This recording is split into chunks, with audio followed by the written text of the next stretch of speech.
saluhan ang kaligtasan, handog ng Diyos sa tanan.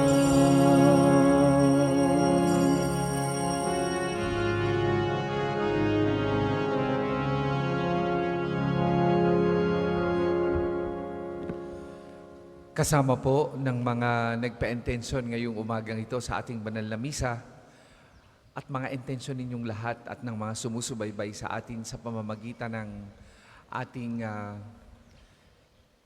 FB Live. Huwag po natin kalimutang ipagdasal. Number 1, ang kapayapaan. Lalo na po sa nangyayaring tensyon dyan sa West Philippine Sea. Atin pong hilingin sa Diyos na nawa manaig ang kapayapaan at huwag lumaganap ang kaguluhan upang tayong lahat ay mabuhay ng mapayapa. Atin din pong ipagdasal ang lahat ng mga may sakit, ang lahat ng mga humihingi ng ating panalangin, ang lahat ng mga nawawala ng pag-asa at pananampalataya. Kasabay ng ating panalangin para sa mga namayapa, lalo na po yung mga mahal natin sa buhay na namayapa na, at ganun din para sa kapayapaan ng kaluluwa ni Miss Grace Gonzales. Simulan po natin ang pagdiriwang sa ngalan ng Ama at ng Anak at ng Espiritu Santo. Amen. Sumainyo ang Panginoon. At sumainyo rin. Mga kapatid, pagsisihan natin ang ating mga nagawang pagkakasala, lalo na sa maraming beses na hindi natin naging priority ang Diyos sa ating buhay. Inaamin ko Sa makapangyarihang Diyos at sa inyo mga kapatid, na lubha akong nagkasala sa isip, sa salita at sa gawa, at sa aking pagkukulang. Kaya isinasamo ko sa mahal na Birheng Maria, sa lahat ng mga anghel at mga banal, at sa inyo mga kapatid, na ako'y panalangin sa Panginoong ating Diyos. Kaawaan tayo ng makapangyarihang Diyos, patawarin tayo sa ating mga kasalanan, at patnubayan tayo sa buhay na walang hanggan. Amen.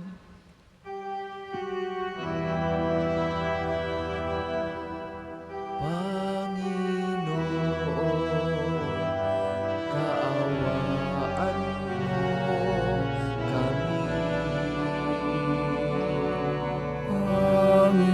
Panginoon, kaawaan mo kami.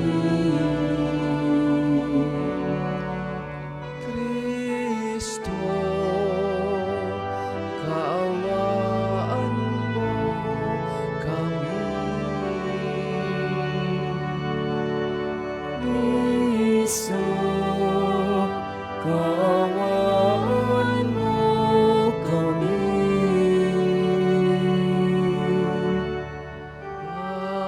Panginoon,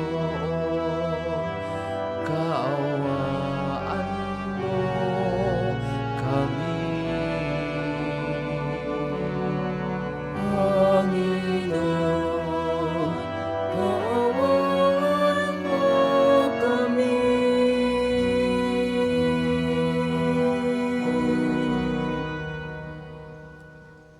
Manalangin tayo.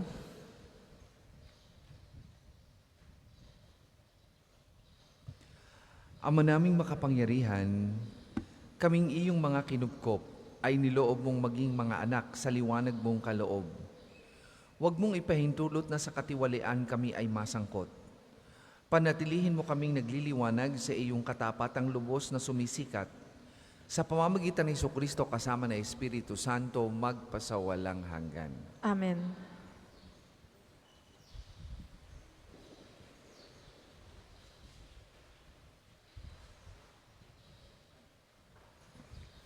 Pagbasa mula sa aklat ni Propeta Amos. Ito ang sabi ng Panginoon, nagkasalang paulit-ulit ang mga taga-Israel. Sila'y tiyak na parurusahan ko, sapagkat dahil sa suhol, Pinarusahan nila ang mga walang sala at ipinagbiling alipin ang di makabayad kahit sa halaga ng isang pares na sandalyas. Niyuyurakan nila ang mga walang kaya at ipinagtutulakan ang mga mahihirap. Naikipagtalik ang mga mag-ama sa iisang babaeng nagbibili ng aliw, anupat nalalapastangan nila sa tabi ng alinmang dambana ang balabal, sangla ng isang may utang. Sa templo ng kanilang Diyos ay magiinuman sila ng alak na binili ng salaping inagaw ng mga dukha. Nagawa pa nila ito sa akin matapos kong lipulin ang mga Amoreo, mga taong sintatangkad ng punong sedro, sintigas ng punong ensina na pinuksa kong lahat alang-alang sa kanila. Inilabas ko kayo mula sa Ehipto, pinatnubayan sa ilang sa loob ng 40 taon at ibinigay sa inyo ang lupain ng mga Amoreo. Kaya pahihirapan ko kayo gaya ng kariton na di makalakad sa bigat ng dala. Hindi makatatakas ang matutuling tumakbo, manghihina pati mga matitipuno at di maililigtas ng mga kawal maging ang kanilang sarili. Walang tatamaan ang mga manunudla, di makaliligtas ang matuling tumakbo at di rin makatatakas ang mga nakakabayo. Ang pinakamatatapang na mandirigma ay hubad na tatakas sa araw na iyon. Ang Panginoon ang nagsabi nito. Ang salita ng Diyos. Salamat sa Diyos. Salmong tugunan. Tinig ng Diyos dapat dinggin, kahit ng ayaw pumansin. Tinig ng Diyos dapat dinggin, kahit ng ayaw pumansin. Bakit ninyo inuusal yaong aking mga utos, at bakit ang paksa ninyo ay sa tipan natutungkod? Pag kayo ay tinutuwid, agad kayong napupuot, at ni ayaw na tanggapin yaong aking mga utos. Tinig ng Diyos dapat dinggin, kahit ng ayaw pumansin. Ang makitang magnanakaw ang nagiging kaibigan, at kung sinong mapang-apid, siya ninyong kasamahan. Mabilis ang inyong dila sa masamang sasabihin, sa inyo ay baliwala ang gawang magsinungaling. Tinig ng Diyos dapat dinggin, kahit ng ayaw pumansin. Handa ninyong paratangan maging tunay na kapatid, at kay daming kapintasang sa kanila'y nasisilip. Kahit ito ay ginawa, kahit kayo alumana, kaya naman ang akala, kayo't ako'y magkaisa. Ngunit ngayon, panahon ng kayo'y aking pagwikaan, upang inyong maunawa ang ginawang kamalian. Tinig ng Diyos dapat dinggin, kahit ng ayaw pumansin. Kaya ngayoy dinggin ito, kayong ako'y hindi pansin. Kapag ako'y didininig, kayo'y aking wawasakin. Wala kayong aasahang magliligtas sa hilahil. Ang parangal na nais ko sa aki ihahain, at handog ng pasasalamat pagpupuring walang maliw, akin namang ililigtas ang lahat na masunurin. Tinig ng Diyos dapat dinggin, kahit ng ayaw pumansin. Magsitayo po ang lahat.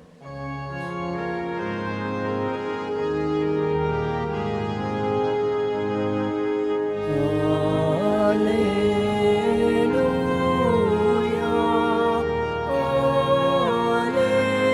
Hallelujah, Hallelujah.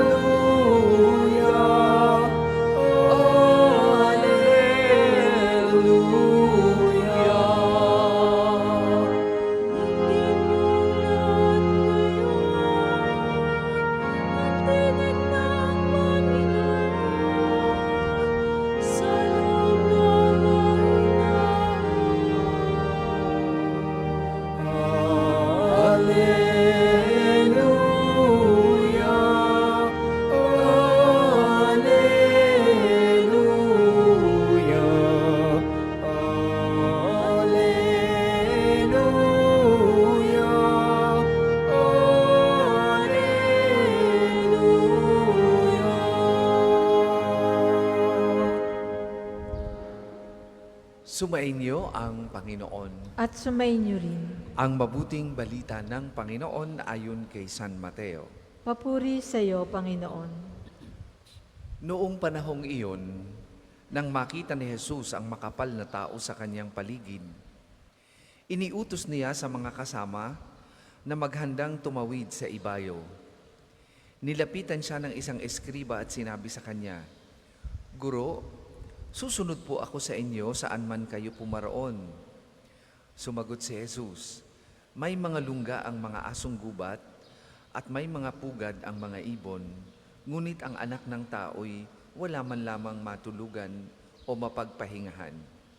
Isa naman sa mga alagad ang nagsabi sa kanya, "Panginoon, maaari po bang umuwi muna ako upang ipalibing ang aking ama?"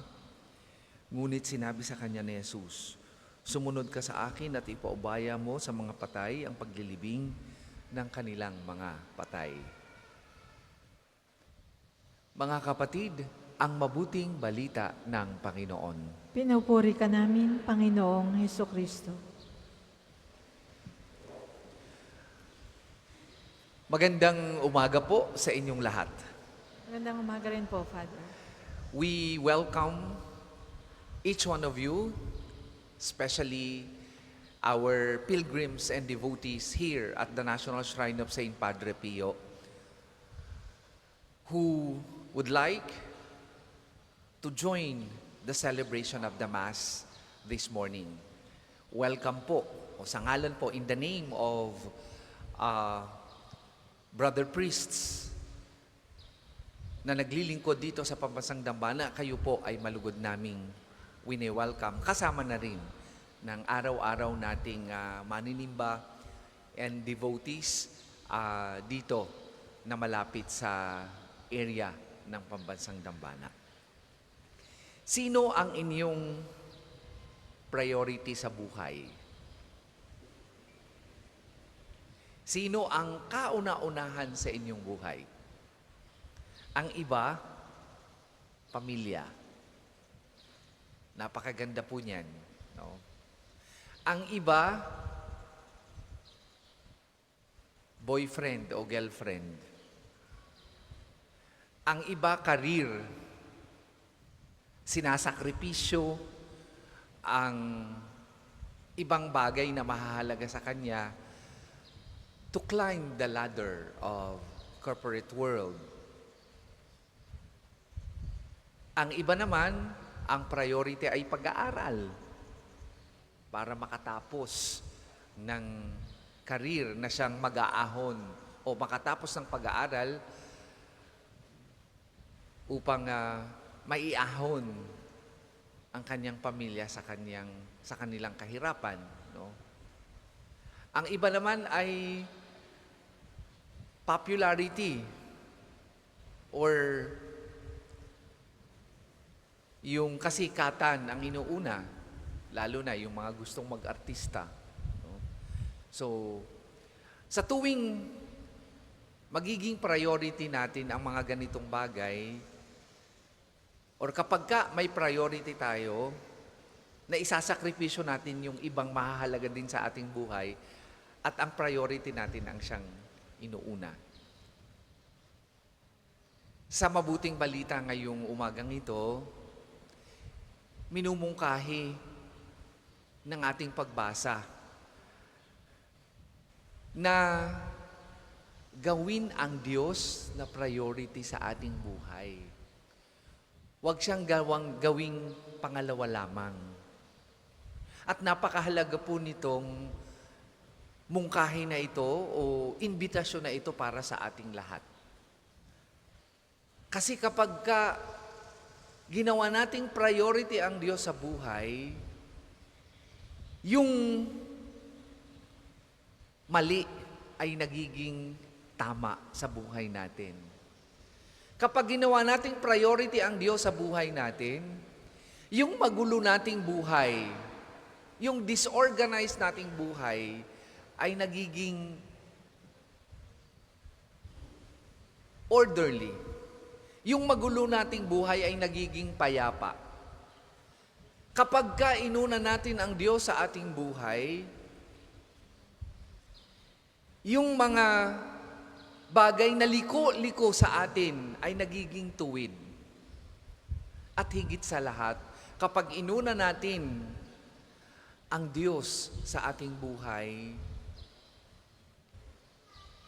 nakalalayo tayo sa kasalanan na siyang ugat ng lahat ng sakit, hirap, at kung ano-ano pa na pangit sa ating buhay.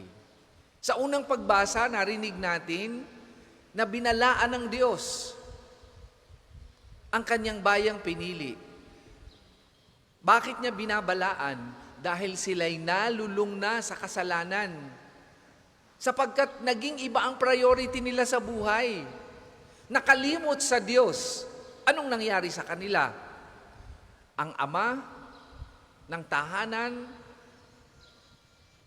ng bababae, nakikiapid sa hindi niya asawa, nandaraya ang iba, nananamantala ang iba, at iba-iba pang mabibigat na kasalanan dahil sa dahilang hindi nila priority ang Diyos. Nakalimot. Sa ano ba ang mas mahalaga? Dahilan upang malulong at magumon sa kasalanang hindi lamang pumapatay ng kanilang pagkatao, kundi pumapatay ng kanilang kaluluwa. Ganyan ang nangyayari kapag hindi natin priority ang Diyos.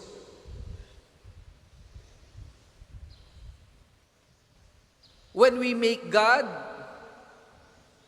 as our second choice, nawawala tayo sa tamang landas. Nawawala tayo sa tamang order ng buhay natin. Kaya nga ngayong umaga, yan ang ipinapaalala sa atin ng ating mabuting balita at dyan tayo inaanyayahan. This morning, our gospel invites us to make God our priority, to make God our number one in life. Upang huwag tayong maligaw, upang huwag tayong malulong sa kasalanan na siyang nagpapagulo at nagpapasama sa ating buhay.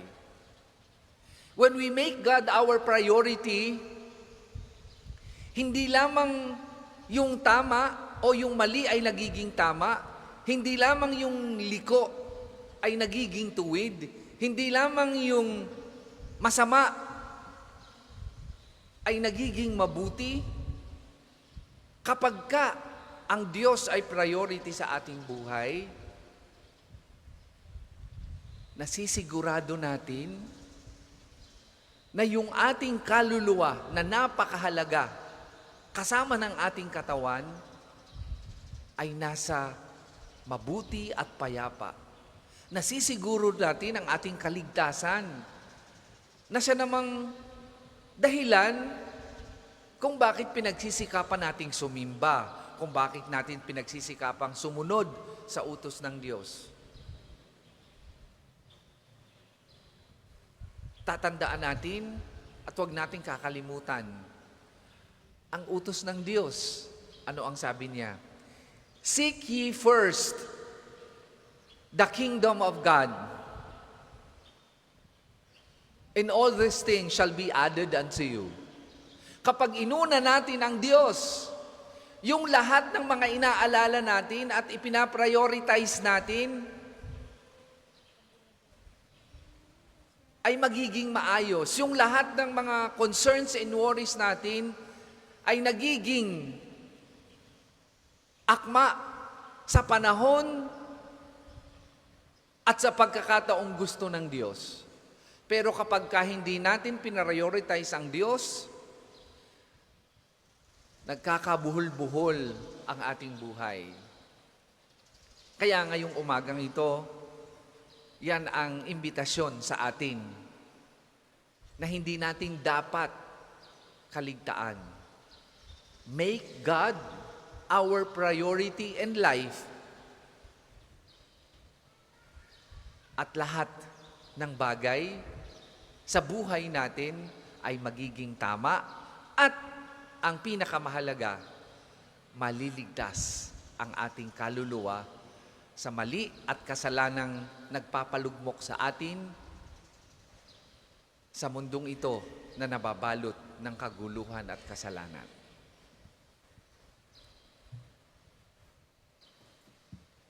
Para po sa mga maghahandog ng sobre, pakihulog na lamang po sa buslo.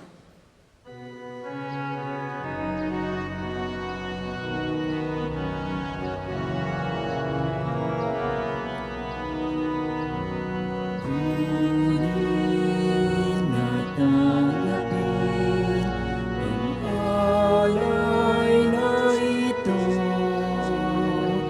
mga biyayang nagmula sa pagpapala mo. Tanda ng bawat puso, pagkat inibig mo, ngayon'y nananalig, nagmamahal sa'yo.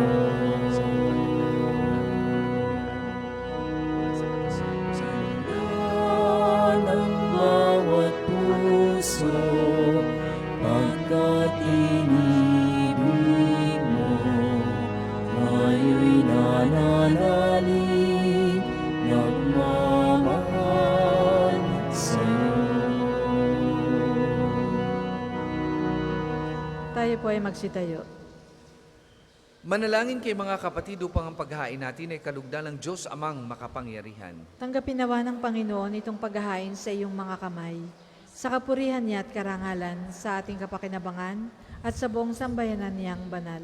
Ama naming lumikha, kaming iyong pinaghin dapat gumanap sa pagdiriwang ng paghahain ng iyong pagliligtas, ay ipagkaloob mong ang aming paglilingkod sa iyo ay gawing kalugod-lugod ng mga alay na ito. Sa pamamagitan ng Jesucristo kasama ng Espiritu Santo, magpasawalang hanggan. Amen. Sumainyo ang Panginoon. At sumainyo rin, Itaas sa Diyos ang inyong puso at diwa. itinaas na namin sa Panginoon. Pasalamatan natin ang Panginoong ating Diyos. Marapat na siya ay pasalamatan.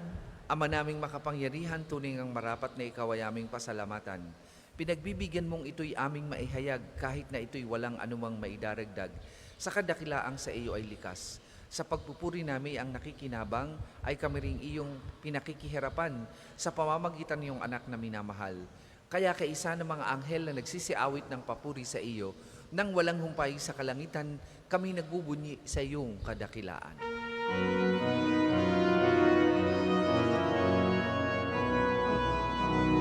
Santo, Santo, Santo, Panginoong Diyos ng mga hukbo, napupuno ang langit at lupa ng kadakilaan mo. Hosana, Hosana sa kaitaasan, pinagpalang na paririto sa ngalan ng Panginoon. Hosana, Hosana sa kaitaasan.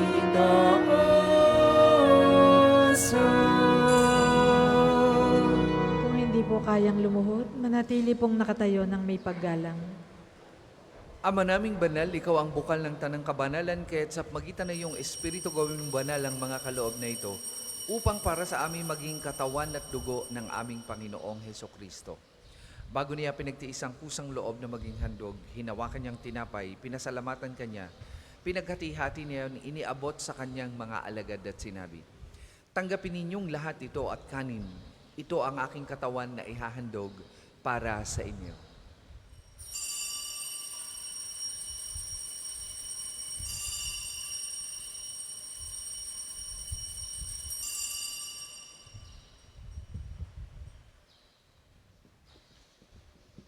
Gayun din naman nung matapos ang hapunan, hinawakan niyang kalis, muli kanyang pinasalamatan.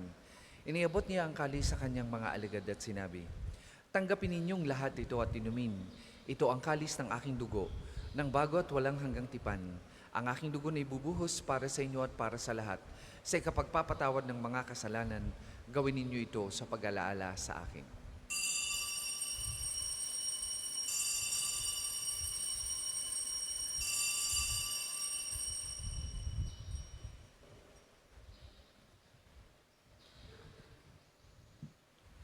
Ipagbunyi natin ang misteryo ng pananampalataya. Si Kristo'y namatay, si Kristo ay nabuhay, si Kristo'y babalik sa wakas ng panahon. Ama, ginagawa namin yan ang pag-alaala sa pagkamatay at muling pagkabuhay ng iyong anak. Kaya tiniaalay namin sa iyong tinapay na nagbibigay buhay at ang kalis na nagkakaloob ng kaligtasan. Kami nagpapasalamat dahil kami iyong minarapat na tumayo sa harap mo para maglingkod sa iyo. Sinasamo namin kami magsasalo-salo sa katawan at dugo ni Kristo ay mabuklod sa pagkakaisa sa pamamagitan ng Espiritu Santo. Ama, lingapin mo yung simbahang laganap sa buong daigdig. Puspusin mo kami sa pag-ibig kay San Francisco na aming Papa at ni Gilbert na aming Obispo at ng Tanang Kaparian. Alalahanin mo rin ang mga kapatid naming nahimlay nang may pag-asang sila'y muling mabubuhay gayon din ang lahat ng mga pumanaw. Kaawaan mo sila at patuloyin sa iyong kaliwanagan. Kaawaan mo at pagindapatin kaming lahat na makasalo sa iyong buhay na walang wakas. Kaisa ng mahal na Birheng Maria na Ina ng Diyos, ni San Jose na kanyang kalinis-linisang esposo, kaisa ng mga apostol at ng lahat ng mga banal na namuhay dito sa daigdig ng kalugod-lugod sa iyo, may ipagdiwang nawa namin ang pagpupuri sa ikararangal mo sa magitan ng iyong anak na aming Panginoong Hesukristo. Sa pamamagitan ni Kristo kasama na sa Kanya, ang lahat ng parangal at papuri ay sa iyo, Diyos amang makapangyarihan, kasama ng Espiritu Santo, magpasawalang hanggan. Amen. Amen. Amen. Sa tagubilin naman nakagagaling na utos at turo ni Jesus na Panginoon natin at Diyos, ipahayag po natin ng lakas loob.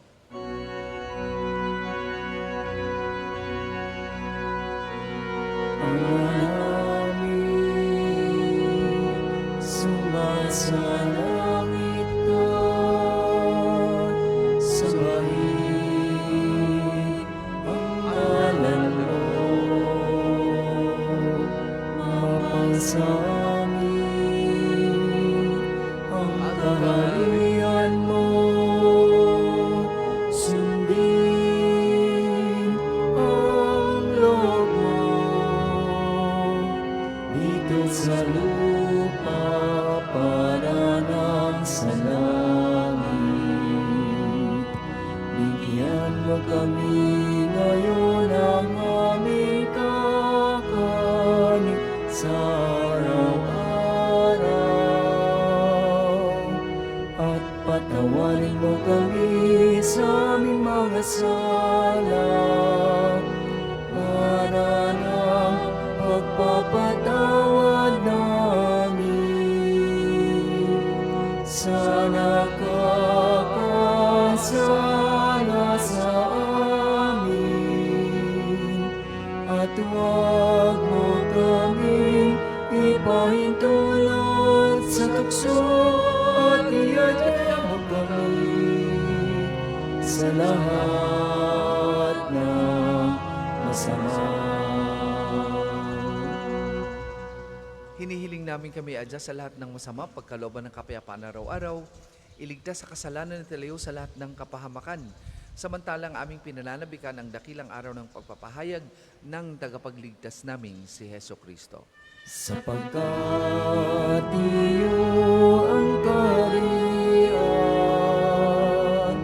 at ang kapangyarihan at ang kapurihan magpakailanman. Amen.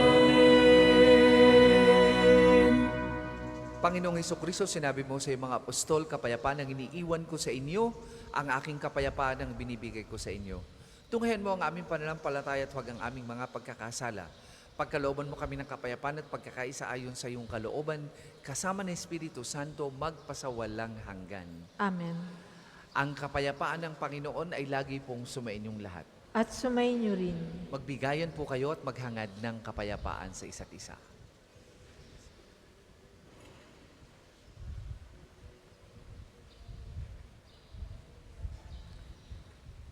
Kordero ng Diyos na nag-aalis ng mga kasalanan ng sanlibutan, maawa ka sa amin. Kordero ng Diyos na nag-aalis ng mga kasalanan ng sanlibutan, maawa ka sa amin. Kordero ng Diyos na nag-aalis ng mga kasalanan ng sanlibutan, ipagkaloob mo sa amin ang kapayapaan. Kung hindi po kayang lumuhod, manatili pong nakatayo ng may paggalang.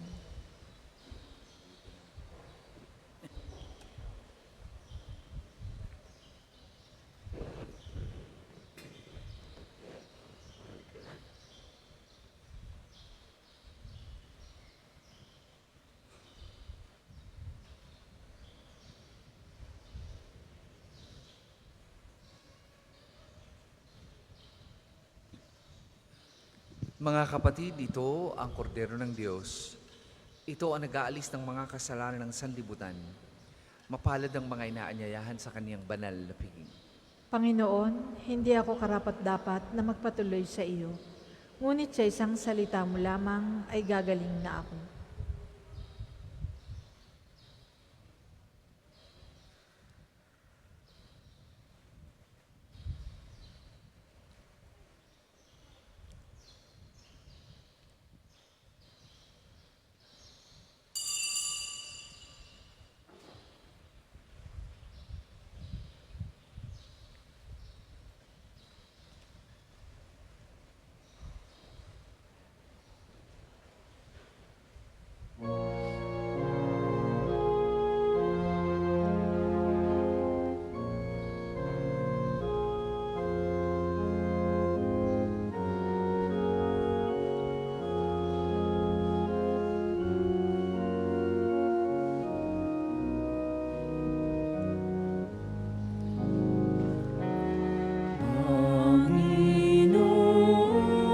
Panginoon, aking tanglaw, tanging ikaw ang kaligtasan. Sa panganib, ingatan ako, ang lingkod mo'y hanap sa'yo. Ang tawag ko'y iyong pakinggan, lingapin mo at kabagan. Ayaya mo'y lumapit sa'yo, huwag magkuli, huwag kang magtago. Sa bawat sulok ng mundo, ang lingkod mo'y hanap sa'yo. Ang second collection po ay para sa patuloy na pagpapaulandang parokya at pambansang dambana ni Santo Padre Pio at para sa mga pangangailangan ng matatanda at may sakit na mga pari ng Archdiocese ng Lipa. Salamat po sa inyong mga handog.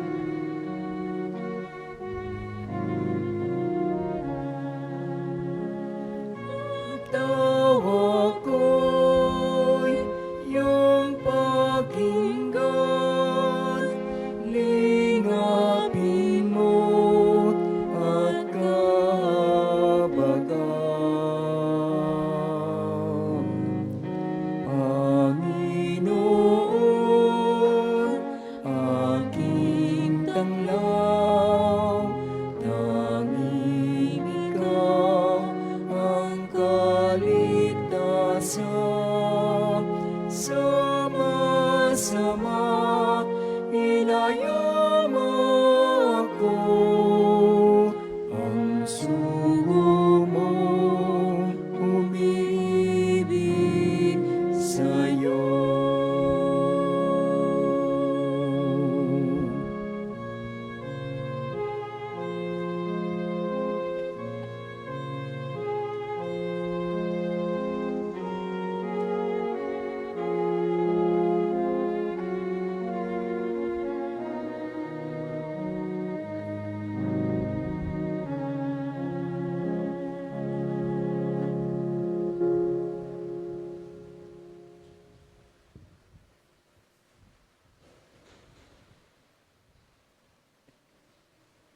Tayo po ay magsitayo.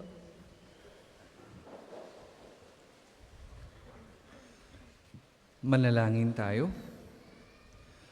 Ama naming mapagmahal, buhayin nawa kami ng aming inihain at pinagsaluhan upang kaming pinagbuklod sa pag-ibig mo kailanman ay magkaroon ng bungang lagi naming maiaalay sa pamamagitan ni Jesucristo kasama ng Espiritu Santo magpasawalang hanggan.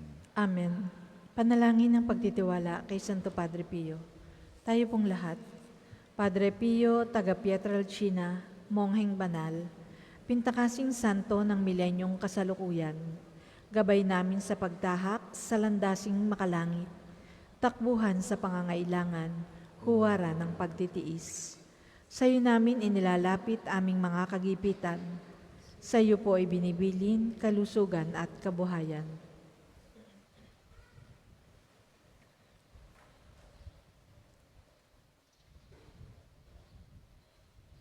Di man karapat-dapat, kami po ay pagbigyan, bendisyonan at basbasan, maging ganap sa buhay. Lumayo nawa kami umiwas sa kasalanan, lumapit lagi sa Diyos, maging matatag at matibay. Sa mabuting balita ng pagliligtas, turuan mo kami nawa, sa tuwin na ay makinig, magnilay at sumampalataya. Amin pong pakiusap itong mga kahilingan. Puso ay nagsisisi, nagtitikang taimtiman. Di na muling magkasala, sunod lagi sa Diyos Amang, kaysa ng Espiritu at ni Jesus na tagapamagitan. Amen. Magsiupo muna po ang lahat para sa mga patalastas.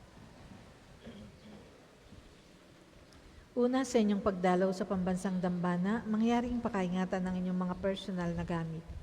Hangad namin ang isang matiwasay at maayos na pagbisita sa National Shrine. Ikalawa, sa paligid po ng simbahan ay may makikita kayong QR code. Paki-scan po at pakilagay ng hinihinging detalye na tulong sa pagsasaayos ng mga datos ng mga pilgrims and devotees na bumibisita dito. Asahan po ninyong sa pamamagitan ng batas ng Data Privacy Act of 2012 ay iingatan namin ang inyong mga private information. Ang inyong suporta ay malaking tulong sa pagtatagumpay ng proyektong ito. Sa darating na August 31, ay magkakaroon ng kumpilang pangparokya dito sa pambansang dambana. Para po sa may mga edad na 12 pataas na nagnanais magpakumpil, kayo po'y magpalista na sa opisina ng parokya hanggang ika-9 ng Agosto lamang. Ang susunod pong misa ay sa ganap na ika-10 ng umaga. Maraming salamat po at mangyaring panatilihin natin ang kalinisan, katahimikan at diwa ng pananalangin sa loob at labas ng ating simbahan. Magsitayo na po ang lahat para sa pagbabasbas ng mga religious articles. Mga kapatid, manalangin tayo sa Diyos amang makapangyarihan upang tayo maging kawangis ni Kristo sa taimtim na pagdalangin sa tulong ng mga larawan at mga dasalan. O Panginoong Diyos, Ikaw ang bukal ng lahat ng pagpapala at biyaya. Ibuhos mo ang bendisyon sa mga gamit na ito sa panalangin, mga rosaryo, imahin, dasalan at iba pa na nagpapalala na iyong kabutihan, kabanal at pagmamahal sa amin upang lahat na dumulog at magdasal gamit ang mga ito ay magtamo ng iyong awat biyaya. Lobin mong tularin lang kabanalan at aral ng Panginoon at ng mga santo magpasawalang hanggan. Amen. Ama namin, sumasalangit ka. Sambahin ang ngalan mo. Mapasa amin ang kaharian mo. Sundin ang loob mo dito sa lupa para nang sa langit. Bigyan mo kami ngayon ng aming kakanin sa araw-araw at patawarin mo kami sa aming mga sala para ng pagpapatawad namin sa nagkakasala sa amin. At huwag mo kaming ipahintulot sa tukso at iadya mo kami sa lahat ng masama. Amen. Aba, Ginoong Maria, napupuno ka ng grasya.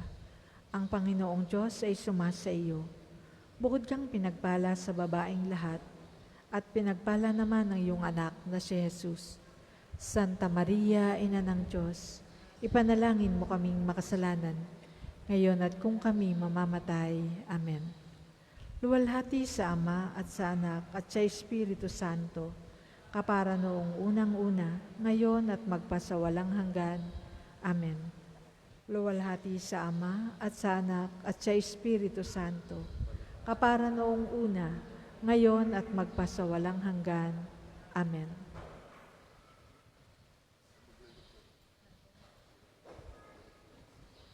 Sumainyo ang Panginoon At sumainyo rin. at pagpalain kayo ng makapangyarihang Diyos, Ama, Anak at Espiritu Santo. Amen. Tapos na po ang ating pagdiriwang, humayo kayong mapayapa. Salamat sa Diyos.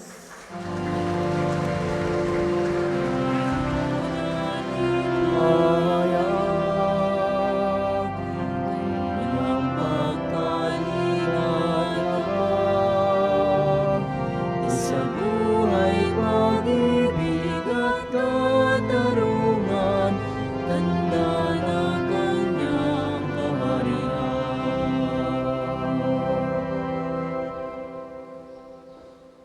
Argentina is convert, the Filipino is made.